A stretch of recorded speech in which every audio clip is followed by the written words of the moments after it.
The most important person in the whole wide world is you, and you hardly even know you. The most important person in the whole wide world is you. Come on, we'll show you. Let's find out more about the things you feel and do, 'cause you're the most important person in the world to you. Hello, hello, hello, and welcome to One for All is Love with Sonya Spirit, and I am Sonya Spirit. Today is Wednesday, January 29th, 2020, our year of the four. And let's remind ourselves that the four energy is all about stability, foundation, home. Okay, the square. All right. Today's topic, title is Death, an Experience for the Living. So, of course, today's topic is death. But not in the traditional sense. I mean, we've all experienced death, and I'm sure we all grieve in different ways. It's not what this is about. It's not telling you how to grieve or if you should grieve or blah, blah, blah. However, what is death? Let's define death. It's defined as the action or fact of dying or being dead or killed. I thought killed was really interesting for a definition of death, but okay. Then there was also the end of the life of a person or organism. Okay, so a corporation is a legal person. I guess it can go through a death. The state of being dead. Okay. And the last one, this is just on Google. This is just, vague search, just superficial search. The permanent ending of vital processes in a cell or tissue. And I highlighted the words permanent ending. And we'll get into that a little bit later on.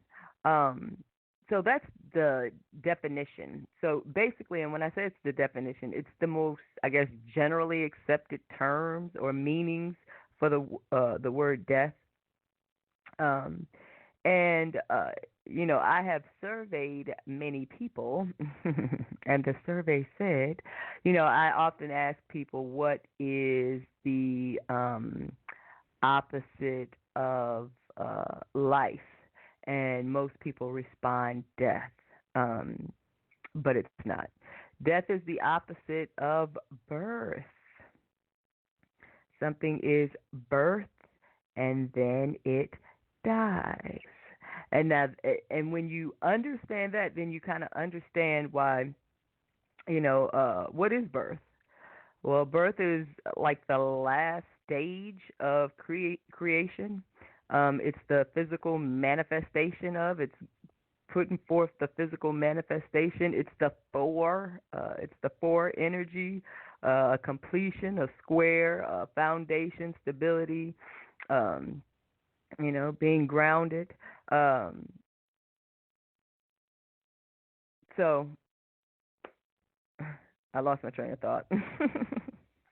Forgive me. But anyway. But that's the energy. That's the energy. Okay, I really lost my train of thought. So let's get back on track here. So that's the dictionary version of death. But what I wanted to get into was more of I was talking about birth and death. Got it. Thank you, universe. And of course, death being the opposite of birth, and birth being, that's where I was, and birth being part of the creativity process. Not the end, because the end, there really is no end. Everything works in cycles, okay? Everything has a pattern. That was the law of rhythm, okay? Everything has a season, a cycle, a pattern to it, including us. Our energy, the way we create, the way we respond, how, basically how we create. But so, everything is energy, and everything works in cycles, so to speak. So death is actually is the polar opposite of birth. Okay. So, and all of these created things are, they're not meant. The only thing that is forever is spirit.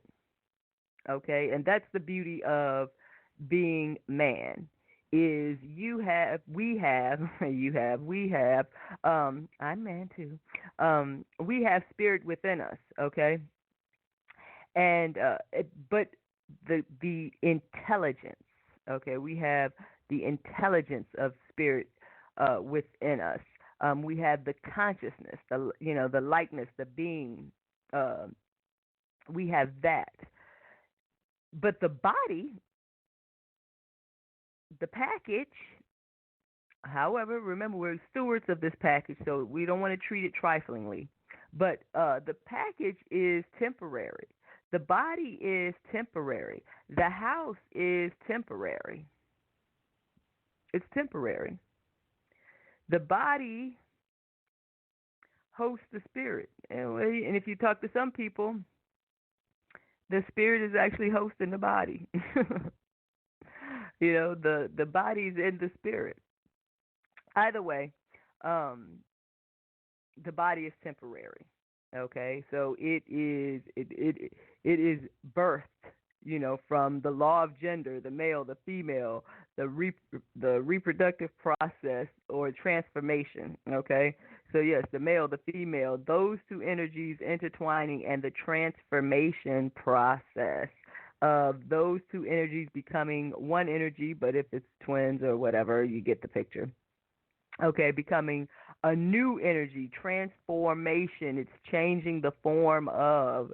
So it's going from an egg and a sperm to a new living entity, a new human.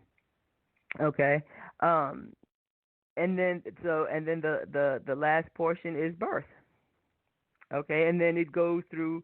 I mean, just look at the whole life cycle for a human. It's born. So we went from the law of attraction and how you got here, the transformation process. All that's a miracle. Then you actually here, and we actually witness.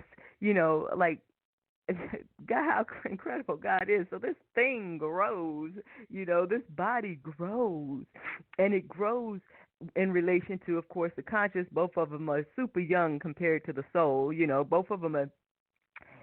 Well, yeah, that's why the body behaves the way it do, because it's following the the boss baby consciousness. Anyway, but both of those are young. They were both born at the same time. The soul, however, wasn't born when your body was born.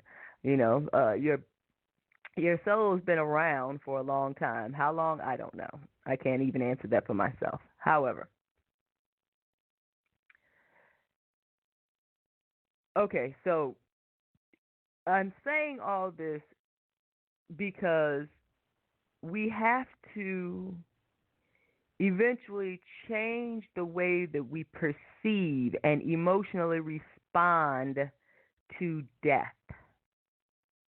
Remember, the title of the podcast is An Experience for the Living. Death is the end of a cycle.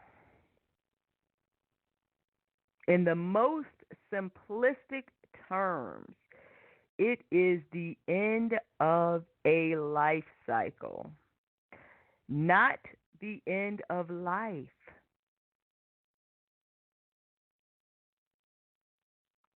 Okay? So, and if you actually looked at the graphics or saw the graphic associated with this particular podcast, I used the death card from Tarot. And the death card is the 13th one. Ooh. But you had 1 and 3, you got 4. 4, we're back to square. We're back to foundation. We're back to stability. Okay, we're back to manifestation. So, and if you think about it, the death card, or death as far as conceptually, it doesn't mean, physical death. But it means the end of a cycle and a new beginning. Now,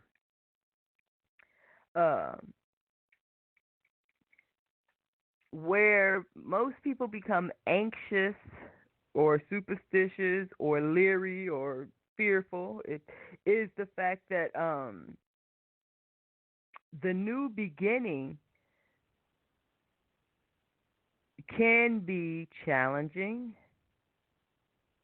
unexpected, sudden, or even traumatic. So, this end of a life cycle can be challenging. It can be unexpected. It can be sudden. It can be traumatic. It can be, well, traumatic says a lot.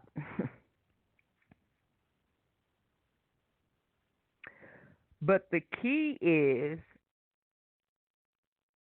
that just like the the death card signifies some sort of new beginning, a change, the end of a cycle, a new beginning, even a spiritual transformation.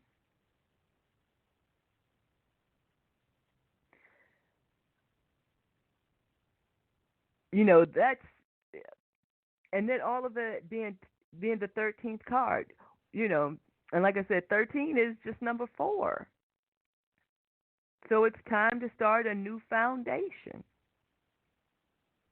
And it's so funny because we don't have out with the old, in with the new. You know, think about spring cleaning. That's all that is. It's the end of a cycle. Winter is the end of a cycle. Our year. It's the end of our solar year. Okay? It's the end of a cycle. And spring is the beginning of a new year. That's why we do spring cleaning. That's when flowers bloom and grow. So, and every cloud has a silver lining. Listen, I understand it's a cliche, but who cares? It's also a friendly reminder when you are faced with adversity, whether it's expected or unexpected or even traumatic. This is when you need faith the most. You have to remember that as traumatic as this is, it has a whole lot more value if you can perceive it.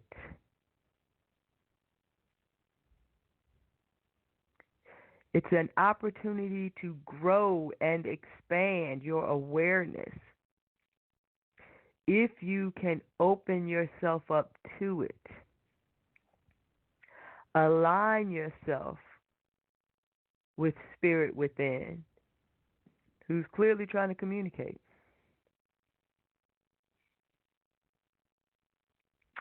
Okay, so yes, it is. Every cloud has a silver lining. It became cliche because everybody kept saying it. However, it doesn't make it any less valuable. Remind yourself. Remind yourself.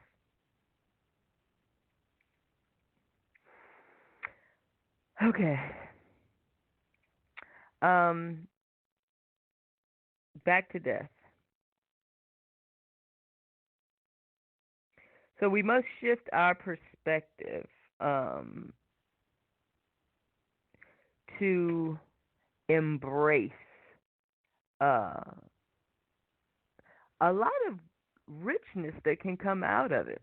Okay, let me give you an example. Anyone who's into sports, and even if you're not by now, know that Kobe Bryant passed away. And I was never a Kobe Bryant fan, although I had the highest regard for his talents. I mean, the man was on top of his game. No disrespect there. Um, but, I wasn't a fan. So anyway,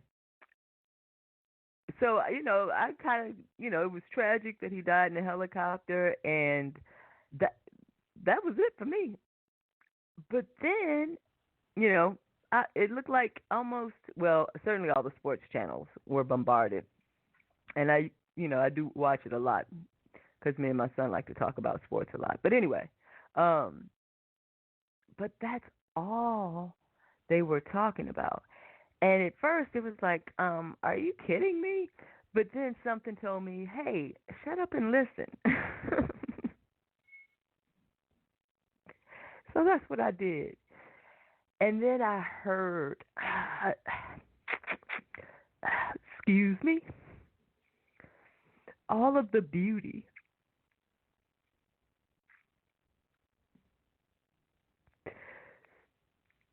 that resulted from his time on Earth. Like I said, I never thought that much of him. I mean, I enjoyed when him and Shaq played together, and then when they split up, I didn't really care anymore. So, and of course, since LeBron's in the league, they didn't really talk about Kobe. Kobe had detail. That was pretty much it. But yeah, it was like Michael Jordan and LeBron. That's it. Anywho, so when I shut up and listened, I realized how impactful his life was to other people. And like him or not like him, you can't deny that type of energy, that type of love. I didn't realize so many people held him in such high regard. Not just as a basketball player, but as a inspirational talent.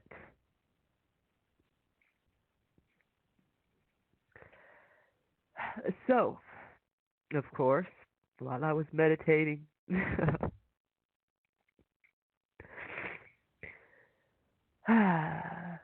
universe once again explained to me the beauty in the experience of death. Now, I know there are a lot of tragedies in the world.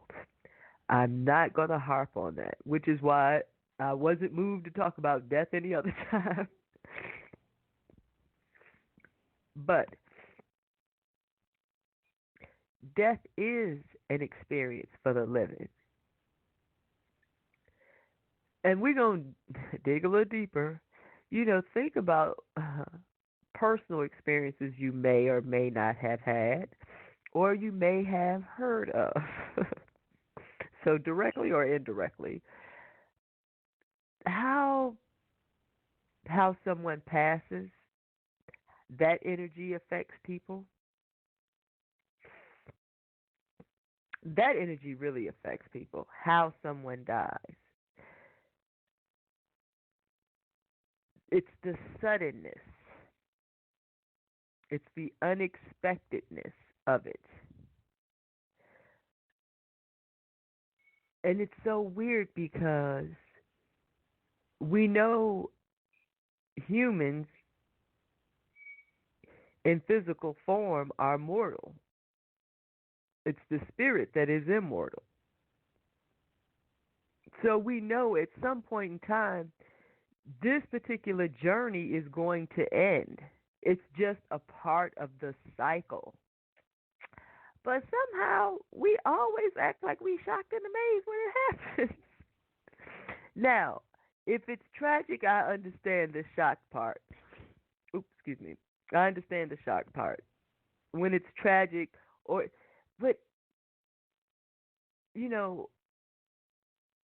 there is no guarantee that anyone deserves or shall or will live to 80, 90, or 100.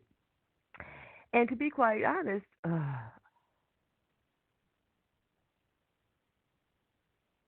the date of birth and death are already known in advance. There's a lot of things that's known that's a part of the plan and a part of our experiences. So we know we're going to die. We don't know how we're going to die. Well, some of us who's been ill would say because of such and such. That's another story at another time. But uh, you know, for those of us who perceive ourselves to be healthy, you know, most of us don't know when we're going to die or how we're going to die. And generally, we probably don't even entertain the thought, which is good because what you're doing is inviting energy. I'm not trying to make light of the situation. However, if you're not ready to go, don't invite it. But the thing about it is, okay, never mind. Let's focus on the topic at hand, or allow me to focus on the topic at hand. So, death is an experience for the living, regardless of how someone dies. That is your experience, okay? That is by design. So, if someone is, let's say, hit by a car, something a little less tragic, but tragic just the same. I'm sure when somebody gets through telling the story, it'll be a drunk driver. But let's say someone was hit by a car. Uh, that person was scheduled to go at that time anyway. So, had they not been in the car, they may have, if they were, it could have been a freak accident, or they could have died in their sleep, or they could have tripped over something and bumped their head on a piece of furniture at home. Do you see where this is going? When it's your time to go, it's not prevented, or it's not preventable. What happens in between birth and death are all of our experiences, and if we catch on quick enough, we use those experiences to grow spiritually. So each time we come back, we are more and more refined, which elevates us higher and higher to become one with spirit. Now, if that's not the direction you looking to go in, and you actually like hanging out on Earth and being physical, all that's well and good too. I'm not knocking that. What I'm saying though is, uh, just understand that yeah, death is a part of the living experience, and how you process that determines whether or not you grow, you benefit from it. And when I say benefit, I don't want to make it sound like you're taking advantage of something, but there is a growth opportunity implanted in every experience. Just like apples have their own apple seeds.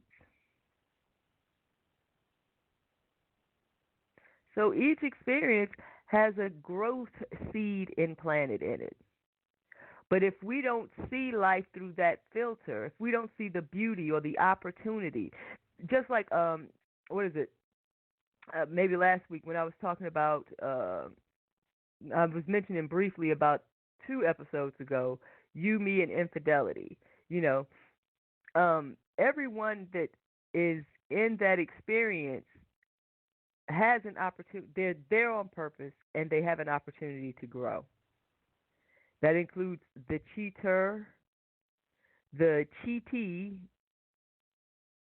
I don't know, cheater with an or. I guess I don't know, but you know the people who perceive themselves as victims. As far as life is concerned, there are no victims. Now, if you choose to perceive yourself that way, what you do is interfere or block your spiritual guidance. Because what you're doing is you're creating a more of a barrier or separation between your physical self and your spiritual self. Remember, we're everything. We're spiritual to the extent that, yes, we are alive, but we're also conscious. So we are co-creators with the universe, and we get to have this physical experience. You know, we're not the only co-creators, but we may be in physical form.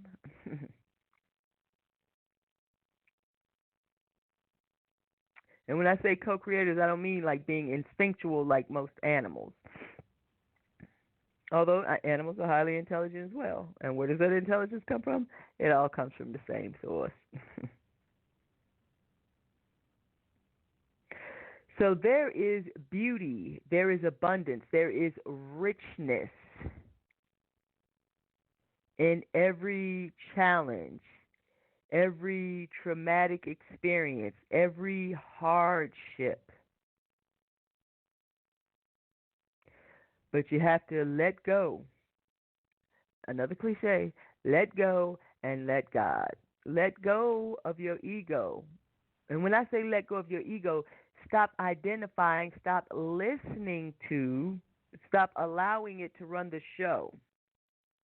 Okay? Your consciousness should not just be running the show. But if that's how you identify yourself as with your physical body, then you think your consciousness, of course, is a part of that because it is a part of it. To a degree, it is a part of it. And what I mean by to a degree, it is a part of it. It is birthed when the body is birthed, and it dies when the body dies. Whereas your subconscious or your soul does not die.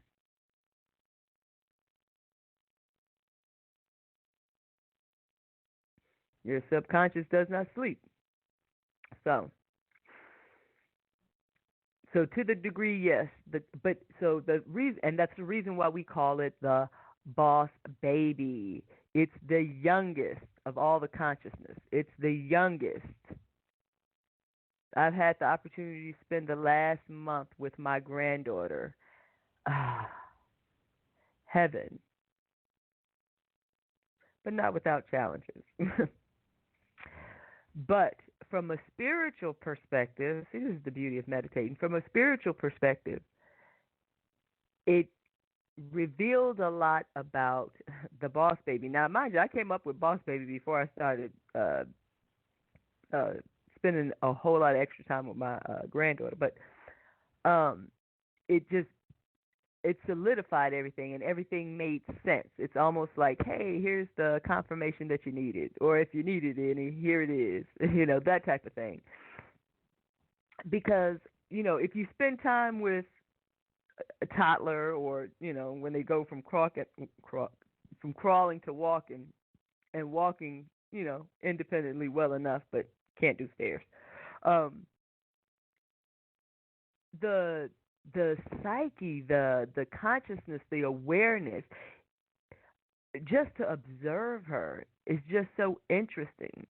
And it's even more interesting when she knows she's being observed.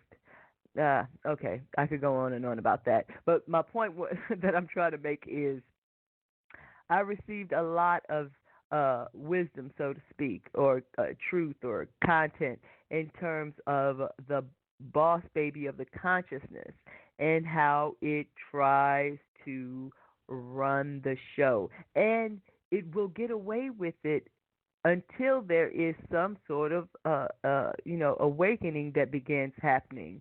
When the soul says, hold on, wait a minute, that's not who I am. However, it does have a valuable function because it processes the consciousness. Of course, the consciousness also emits, but the consciousness, oh shucks, I knew I shouldn't have did that.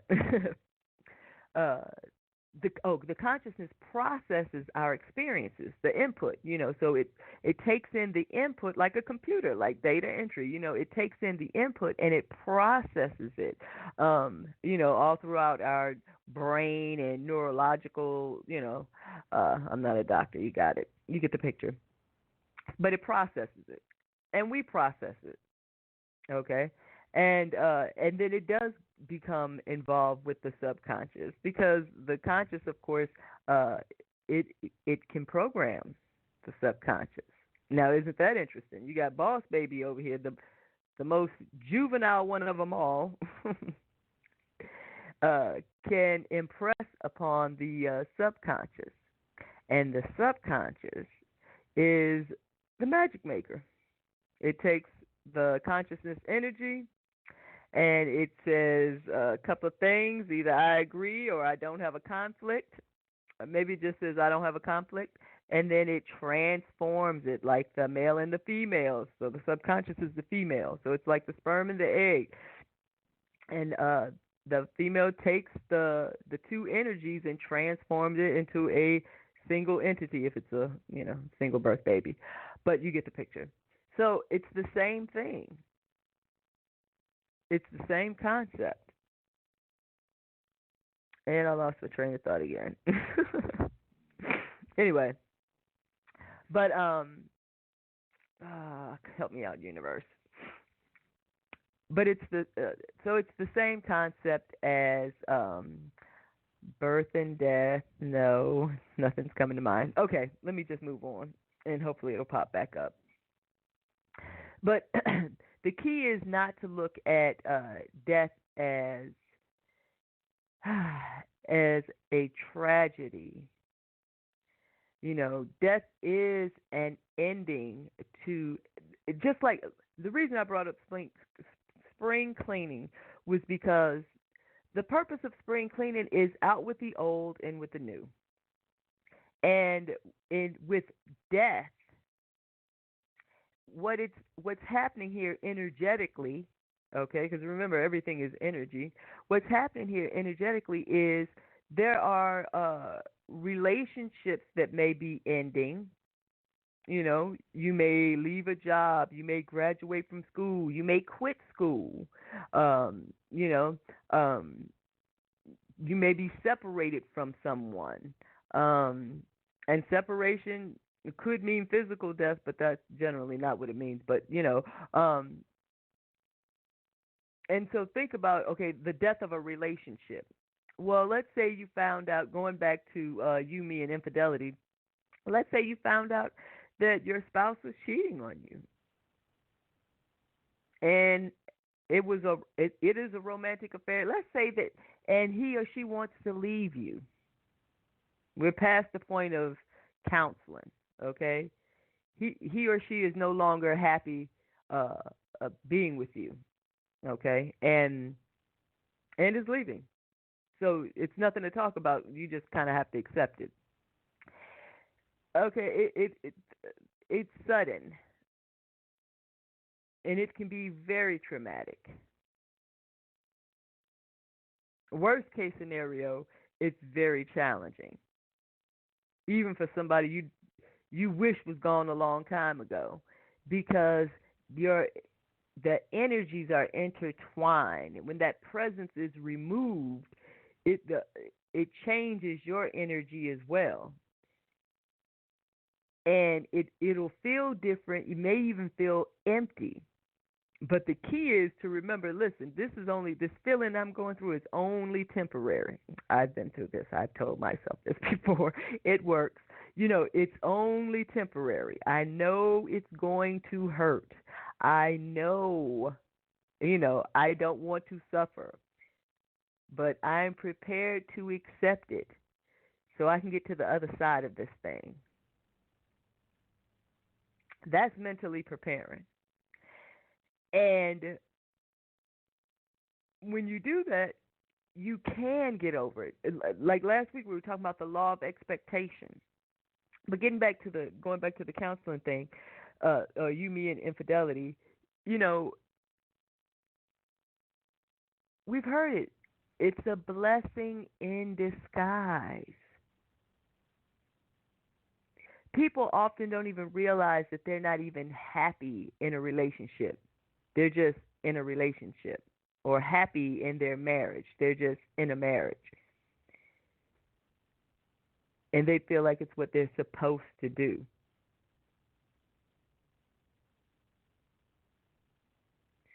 And listen, I'm not encouraging anybody to leave or cheat or anything like that. This is not what this is about. Look, find somebody else to blame. What I'm talking about here is when you experience something, and especially if it appears that you have no control over it, and that's what it is, an appearance.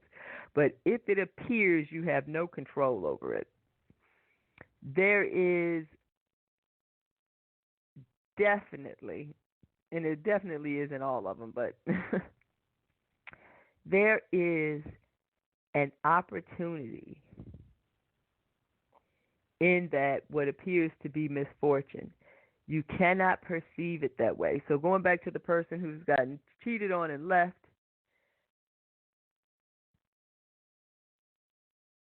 if they start soul searching, you know, it's an opportunity to do things you've never done before.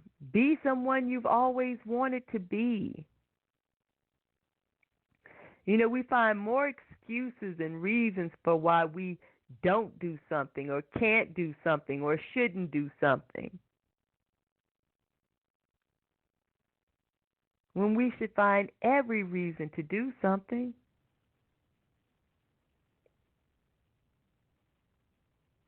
So, in that particular example, the husband leaving or the wife leaving, the spouse, because I don't want to dictate, the spouse leaving, it is tragic.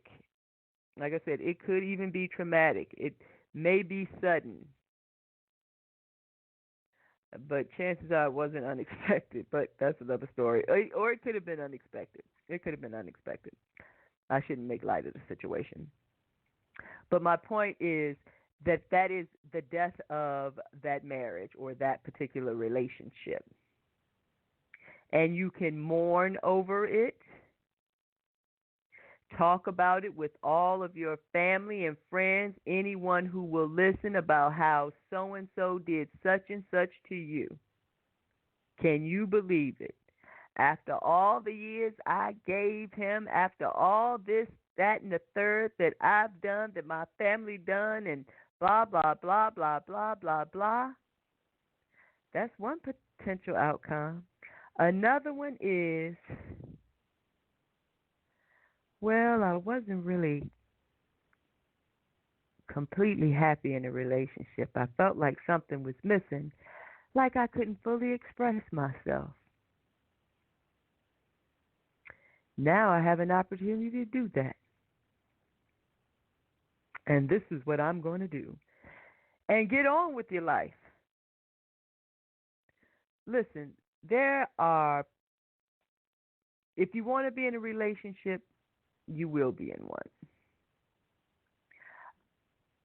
I just recommend being healthy before you get into one, or being as close to healthy as you can. Certainly being in healing mode.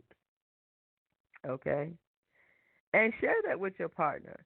Listen, honey, I am subject to change on any given day because I am healing, learning, and growing. Okay? And let that be known. And then when you do start healing, learning, and growing, it doesn't frighten him or her. Like, oh my God, they're changing. I'm putting it out there. I'm going to change. Look, I might not be the same person tomorrow that I am today. God hope I shouldn't be the same person a year from now that I am right now. You know what I mean? So let it be known. Let it be known. Let's not be afraid to grow spiritually. Not at all. And let's not judge each other. If somebody's not on your path or doing it your way, that's okay. That is perfectly okay. Listen, if they're happy, it works with them, and it does harm to no one, if you like it, I love it. Okay, let's get back on track here. So death, which is not really death, but well, and it's so funny because I keep saying it's death, but it's not really death. Yes, it is, because death is an ending. It's an ending of a cycle. So yes, it is. Death is death. It's the end of a cycle. I know the definition was the permanent ending of vital processes, and that's fine too, in a cell or tissue, and that's fine too. It's a permanent ending for a living material, matter. All matter decomposes. Now, some decomposes quicker than others, like natural fruits and vegetables versus plastic, but that's another story. Ooh, oh my goodness. Speaking of another story, If you get a chance, I think it's on Netflix. It's called Our Planet. I want to say it's 9 episodes. It is so moving. It is so moving. Okay, we'll touch on that on some other time.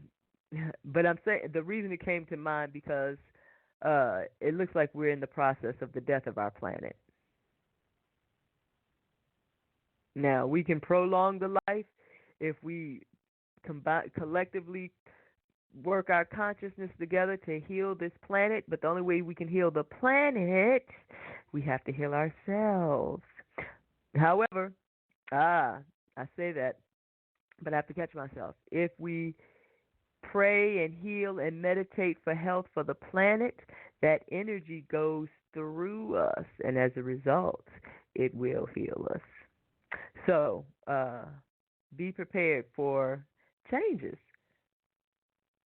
Changes. So that's what death is. Death is the end of a cycle, the end of a life cycle,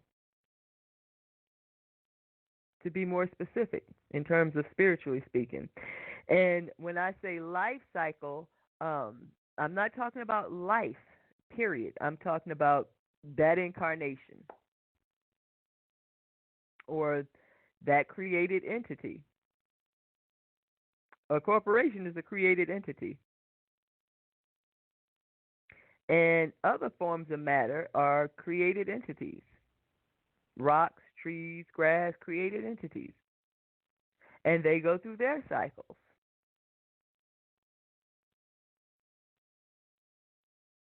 You know, we don't really think about rocks dying, but they disintegrate, they crumble, become dust, nothingness.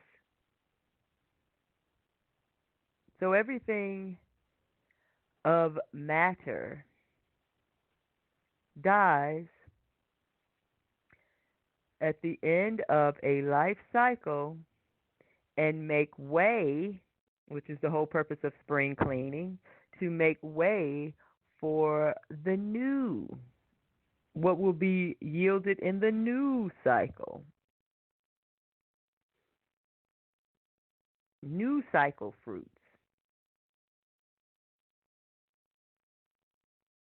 Think of the death of a tree. Look at a tree. In the wintertime, it's said to die because all the leaves are gone. And then it comes back to life in the spring. It blooms, it has fruit, it has leaves, branches, seeds, and it starts the whole process over again. So, I know I didn't belabor the point, but death from a spiritual perspective, which is the one that we need to be operating from, or the one we should operate from. I shouldn't say need, because everyone's on their own journey at their own pace, and who am I to hasten it by using the word need? But death is just the end of a cycle, a material cycle. And it makes way for a new beginning. However, that end of a new cycle can be painful. And that's where we need to sharpen our focus, stiffen our resolve, and meditate, talk to the universe, pray, ask the questions. When you ask the questions, you force the universe to respond.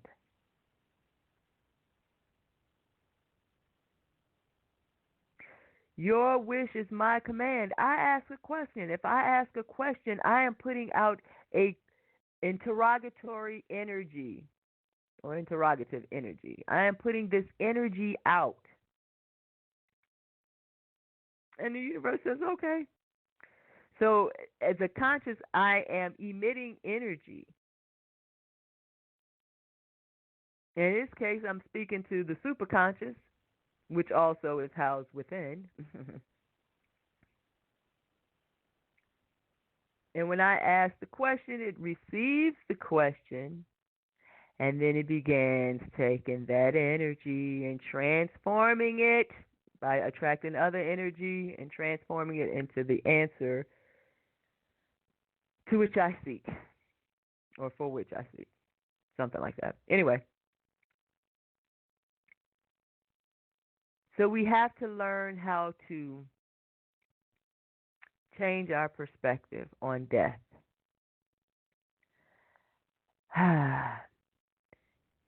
I'm not telling you how to live your life.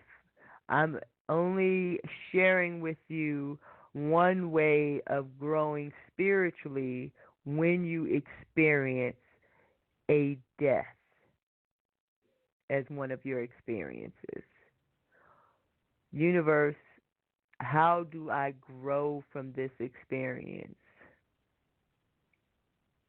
How does this experience change me, benefit me, so that I can benefit others? Because it's about us growing individually, but we also want to help our fellow man grow, not force them,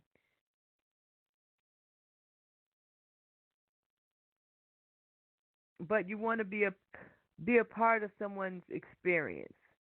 And I don't mean like preach to them or anything. I mean, if that's your thing, then, do your thing.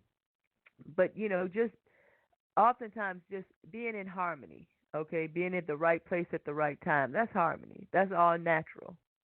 You find yourself talking to a stranger in a store, and A, it may be out of character for you, but B, if you really contemplate on the experience, you'll realize, hey, we both gained something from this exchange. But oftentimes we don't give it a second thought. It's something that happened and we keep on going. Or we do share it, but we focus on what we did and not necessarily what we could have gotten out of it. What did we do for someone else? Remember, it's not just even though there's two people and it appears to be an exchange, there's a benefit for everyone. There is a benefit. It serves a purpose to benefit all. But it's up to the individual to see their own benefit. No one else is responsible. So, and the more time you spend, conversing with God, the universe, whoever you converse with, being in touch, opening yourself up, and just being in harmony. Okay, so we still got a little time, but I thought this was really important. Well, because A, the universe said, "Hey, speak on this," but because it was interesting how people perceive death and how they deal with it. And, like there's either 5 to 7 stages, depending on whose list you read, as far as when someone is in the process of, when you are aware of it, when you know it's forthcoming. So, or if you don't, you have to process it after the fact, which of course is denial, anger, bargaining, depression, acceptance. And I think with a lot of people, we all go through that. The first thing is you don't really believe it, which is denial. Then it's the anger. I don't know about the anger part. The anger may be part guilt, part anger.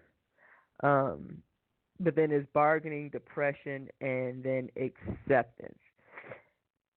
But all of that, when you think about it, those are all very real emotions. However, when you just shift your perspective a little bit about death and dying, yeah, it's not fair, yeah, blah, blah, blah. Everybody says it, everybody's heard it. But it is your experience. So get past the unfair part and all the other stuff, because there is no fairness. There is no guarantee, So, yeah, get past all that. once you can once you can see death through a spiritual lens or from a spiritual perspective as an opportunity to learn and grow, then of course you will look at it a lot differently. You know, the ending of something. But also I'm including physical death as well, because like I said, the physical death is an experience for the living. The soul is gone. You know, for the most part, Kobe's soul is gone. But clearly his soul impacted a lot of people. And I see all the beauty of that impact that I never saw before. So it was always there. I just didn't see it because I wasn't looking for it, to be quite honest. But, you know, now that he's gone and there's all this outpour of emotion and love, respect, adoration, um, and you hear the stories of how he touched different people's lives. I mean, and we all do it. You know, we all touch different people's lives, whether it's our neighbor, uh, kids at school, people at our church. We all, that's the purpose. We should be touching each other's lives in a positive way. So to that extent, you know, he should be a good model for that. Be the best that you can be. Be the best spirit that you can be. You know, as a spirit, we are limitless. We impede our own growth. We impede our own creation, our own creativity.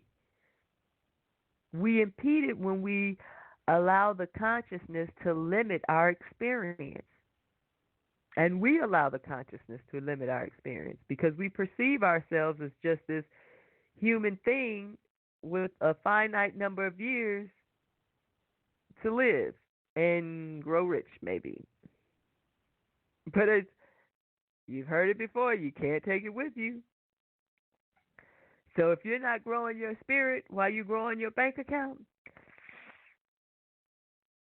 you are inclined to pick up where you left off. Well, all of us will pick up where we left off in our next incarnation. That's why I do want to grow my spirit. I mean, hey, I can grow my pockets also in the meantime. But in terms of longevity, the big picture is growing your spirit, expanding your awareness, and helping people, other people, to experience the same thing. Experience is the best teacher, or one of the best teachers, because we retain that information, because we lived through it. We actually had that experience. Okay. Let me see. Did I leave out anything?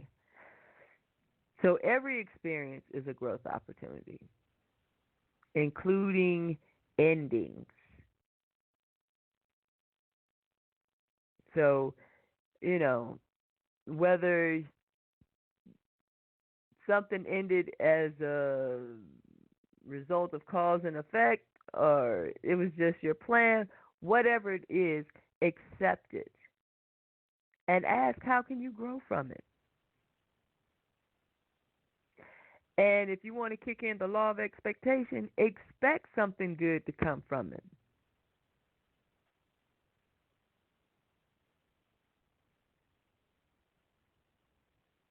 Expect the good. Expect what you want. Now, we don't have control over everything, but that's why we're supposed to accept, be able to process like adversity a lot better than we do. Like I said, some of it is karma, and we have to learn from that experience. But there's still growth opportunity in that. Because the whole purpose is not to punish you, it's so that you can learn from the experience and not repeat the behavior. It's to restore harmony.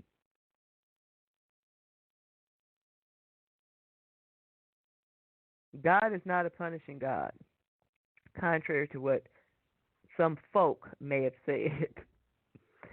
God is all about growth, love, and emanation, creating, but all in the vein of beauty and truth and wisdom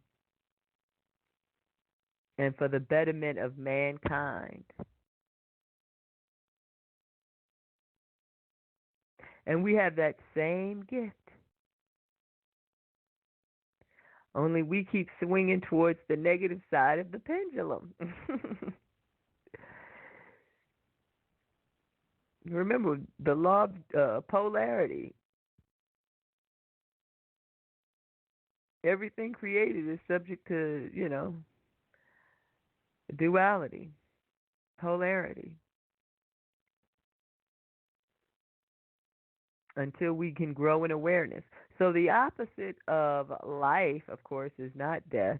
The opposite of death is birth. The opposite of life is stagnation, which truthfully is a form of death. But the inability to, to stop or not create. Not is not even a word that is comprehensible in spirit, because there is nothing that God is not. So it's that is truly a made up concept, man-made concept, not. Because God is everything. Everything and no one thing. All right. I think we have done hopefully I've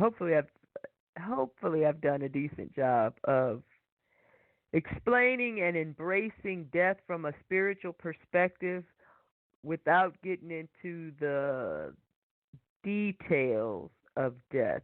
The details, once again, is still the experience for the living. So whether somebody died in his sleep, choked on a peanut, was hit by a bus, was on a plane that fell out the sky because of poor maintenance, all of that is the experience for the living. It was time for those souls to go, that soul to go. How you process their death, that experience, not their death, your experience, how you process your experience with their death determines if you will grow or not. Remember, God is about love and life and truth, beauty, wisdom, faith, joy, peace, understanding. Everything else is part of man's duality. And of course, we've been kind of conditioned to see things through a fearful filter or a negative filter. But it is our responsibility, and only ours, each and every individual, to correct, to reprogram ourselves, to heal ourselves. And we can heal each other. We can help heal each other through counseling, through meditation, through prayer. But let's work together so that we can heal each other, because ultimately, going back to our planet, we got to heal our planet. We have got to heal this earth. Okay, that's all I have. Thank you so much.